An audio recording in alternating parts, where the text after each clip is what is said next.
തദ്ദേശ തെരഞ്ഞെടുപ്പിന്റെ പ്രചരണ ചൂടിലാണ് കോഴിക്കോട് കോർപ്പറേഷൻ ചക്കോരത്തുകുളം വാർഡിലെ LDF സ്ഥാനാർത്ഥി ടി സുജൻ ഞങ്ങളുടെ പ്രതിനിധി PV കുട്ടനൊപ്പം ചേരുന്നു. മലബാറിൽ തദ്ദേശ തെരഞ്ഞെടുപ്പിന്റെ പ്രചാരണം വളരെ ആവേശത്തിലേക്ക് നീങ്ങിയാണ്. ഇനി ഏതാനും ദിവസങ്ങൾ മാത്രമാണ് വോട്ടെടുപ്പിന് മുമ്പിലുള്ളത്. വലിയ ആവേശകരമായ പ്രചാരണ പ്രവർത്തനങ്ങളാണ് മുന്നണികളൊക്കെ നടത്തുന്നത്. വീടുകൾ കയറിയും മറ്റ് ചെറിയ ചെറിയ പൊതുയോഗങ്ങളൊക്കെ നടത്തി, വാർഡുതല കുടുംബയോഗങ്ങളൊക്കെ നടത്തി വോട്ട് അഭ്യർത്ഥിച്ചുകൊണ്ടിരിക്കുകയാണ്. ഇപ്പോൾ എൻ്റെ കൂടെ ചക്കോരത്തുകുളത്തെ കോഴിക്കോട് കോർപ്പറേഷൻ ചക്കോരത്തുകുളത്ത് LDF സ്ഥാനാർത്ഥി ടി സുജൻ എന്നോടൊപ്പം ചേരുന്നുണ്ട്. നമ്മുടെ ഓഫീസൊക്കെ നിലനിൽക്കുന്ന പ്രദേശത്തെ സ്ഥാനാർത്ഥിയാണ്.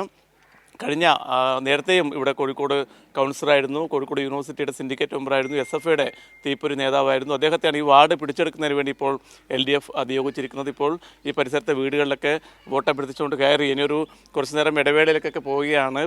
എങ്ങനെയുണ്ട് ജനങ്ങളുടെ ഒരു പ്രതികരണം? കുഴപ്പമില്ല, നല്ല പ്രതികരണമാണ്. കാരണം കഴിഞ്ഞ 5 വർഷക്കാലം വേണ്ട രൂപത്തിലുള്ള വികസന പ്രവർത്തനം നടക്കാത്തതുകൊണ്ട്, അതുപോലെ ക്ഷേമ ആനുകൂല്യങ്ങൾ പലപ്പോഴും പല ആളുകൾക്ക് ലഭ്യമാകുന്നതിൻ്റെ വൻ പ്രതിഷേധം ഈ വാർഡിലെ ജനങ്ങളുടെ ഭാഗത്തുനിന്നുണ്ട്. ഇത് കോഴിക്കോട് നഗരത്തിലെ ഇടത്തരക്കാർ താമസിക്കുന്ന ഒരു പ്രദേശമാണ്. സ്വാഭാവികമായി തന്നെ മിക്കവാറും വാഹനങ്ങളൊക്കെ ഉപയോഗിക്കുകയാണ്. റോഡുകളൊക്കെ പൊട്ടിപ്പൊളിഞ്ഞ അവസ്ഥയിലാണുള്ളത്. അപ്പോൾ അതിനൊക്കെ പരിഹാരം കാണണമെന്ന് ജനം ആവശ്യപ്പെടുന്നുണ്ട്.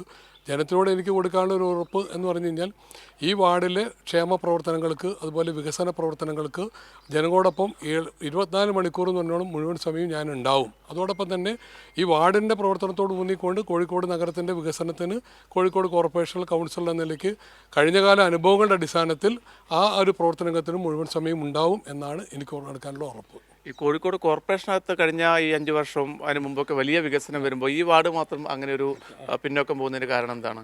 കാരണം വെച്ചാൽ കോഴിക്കോട് കോർപ്പറേഷനും അതുപോലെ തന്നെ കേരള സർക്കാരും ഒരുപാട് വികസനക്ഷേമ പ്രവർത്തനങ്ങൾക്ക് നടത്തുന്നുണ്ട്. പക്ഷെ അതിനനുസരിച്ചുകൊണ്ട് ഈ വാർഡിൻ്റെ അകത്ത് പ്രവർത്തനങ്ങൾ സ്വരൂപിക്കാനും ഒരു കൂട്ടായ പ്രവർത്തനം ഉണ്ടായിരുന്നില്ല.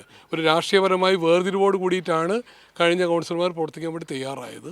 അപ്പോൾ അതിൽ നിന്ന് മാറിക്കൊണ്ട് ഒരു കൂട്ടായ പ്രവർത്തനത്തിന് ഇവിടെ എല്ലാ കക്ഷി രാഷ്ട്രീയവും എല്ലാവരെയും കൂട്ടിപ്പിടിച്ചുകൊണ്ടുള്ള ഒരു വികസന പ്രവർത്തനത്തിനും ഒരു ക്ഷേമ പ്രവർത്തനങ്ങൾ നടത്തുന്നതിനും വേണ്ടി ഞാൻ മുൻകൈ എടുക്കും എന്നാണ് ഒരിക്കൽ കൂടി എനിക്ക് നൽകാനുള്ള ഉറപ്പ്.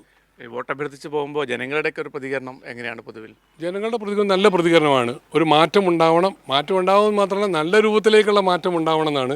വൻ ഭൂരിപക്ഷത്തിന് വിജയിപ്പിക്കും എന്നാണ് രൂപത്തിലേക്കുള്ള പ്രതികരണമാണ് ജനം നൽകുന്നത്. അതിപ്പോൾ അവരുടെ സമീപനം കണ്ടാലും, അവരുടെ പിന്തുണ കണ്ടാലും, അവരുടെ വാക്കുകൾ കണ്ടാലും എനിക്ക് മനസ്സിലാക്കാൻ വേണ്ടി കഴിയുന്നുണ്ട്. അപ്പോൾ എല്ലാവിധ ആശംസകളും. അപ്പോൾ ഇങ്ങനെയാണ് ഈ പ്രചാരണ രംഗം വളരെ സജീവമായി മുന്നോട്ട് പോകുന്നു. പ്രധാനപ്പെട്ട നേതാക്കളൊക്കെ, മുഖ്യമന്ത്രിയൊക്കെ അടുത്ത ആഴ്ച കോഴിക്കോട്ടേക്ക് പ്രചാരണത്തിന് വേണ്ടി എത്തുന്നുണ്ട്. അതോടൊപ്പം തന്നെ മലബാറിൻ്റെ മറ്റു ജില്ലകളിലുമൊക്കെ വളരെ ആവേശകരമായ തെരഞ്ഞെടുപ്പ് പ്രചാരണം മുന്നേറുകയാണ്.